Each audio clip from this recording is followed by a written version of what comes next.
የዶናልድ ትራምፕ የታሪፍ ጦርነት ወዴት ያመራ ይሆን? የአሜሪካው ፕሬዝዳንት ዶናልድ ትራምፕ በአገራት ላይ የሚጣል አዲስ ታሪፍ ይፋ ካደረጉ በኋላ በተለይም ከቻይና ጋር ተፋጠዋል። ትራምፕ ከዚህ በፊት ሌሎች አገራት የአሜሪካ ምርቶች ላይ ከሚገባው በላይ ታሪፍ ጥለዋል ብለው እንደሚያምኑና ይህንን የሚያስተካክል ታሪፍ እንደሚጥሉ ከተናገሩ በኋላ ነው አዲሱን ታሪፍ ያስተዋወቁት።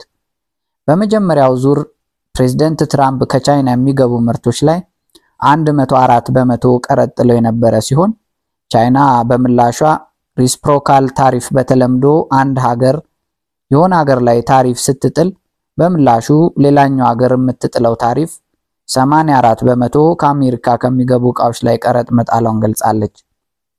አሜሪካ በቻይና ላይ ጣለችው ቀረጥ ዝርዝር ምን ይመስላል ታዲያ? 10 በመቶ አዲስ ቤዝ ታሪፍ፣ ይህ በኢትዮጵያና በሌሎች ሀገራት ላይ የተጣለ ትንሹ ቀረጥ ነው።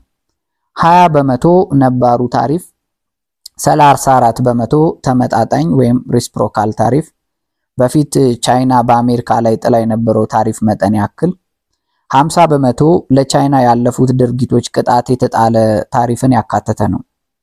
አሜሪካ ይህንን የታሪፍ ዝርዝር ይፋ ካደረገች በኋላ በርካታ ሀገራት ግብረ መልስ ቢሰጡም ዛሬ ከአሜሪካ በኩል የተሰማው መረጃ ተደራዳሪ ታሪፍ የጣለችባቸው ሀገራት ከ10 በመቶ በላይ ከአሜሪካ መንግስት ጋር ለመነጋገር መጠየቃቸው ይገልጻል።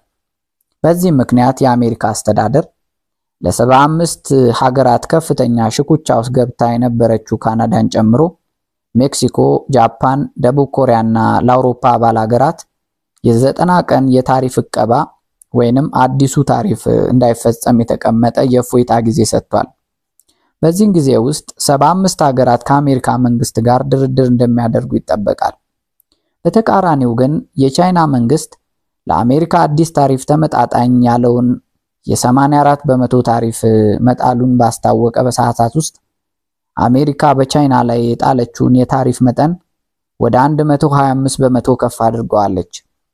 ቻይና በዚህ በተጨማሪ 18 የአሜሪካ ተቋማትን በተለይም ከወታደራዊ ምርት ጋር የተያያዙ ተቋማትን ዝርዝር በማውጣት እገዳ ጥላለች። እንደ አማራጭም የቻይና የመገበያያ ገንዘብ የሆነው ዩዋን የመግዛት አቅምን ከዶላር አንጻር በማዳከም ምርቶቿን ይበልጥ በገበያው ተወዳዳሪ እንዲሆኑ እየሰራች ነው። ለምሳሌ አሜሪካ በቻይና ላይ የምትጥለው ታሪፍ የቻይና ምርቶች የሚያስወድዱት ከሆነ የዩዋን መዳከም ምርቶቹን ርካሽ ያደርጋቸዋል። የዓለም ንግድ ድርጅት ይህ በዚህ በቀጠለ የአሜሪካ ቻይና ንግድ እስከ 80 በመቶ ሊቀንስ እንደሚችል አስጠንቅቋል።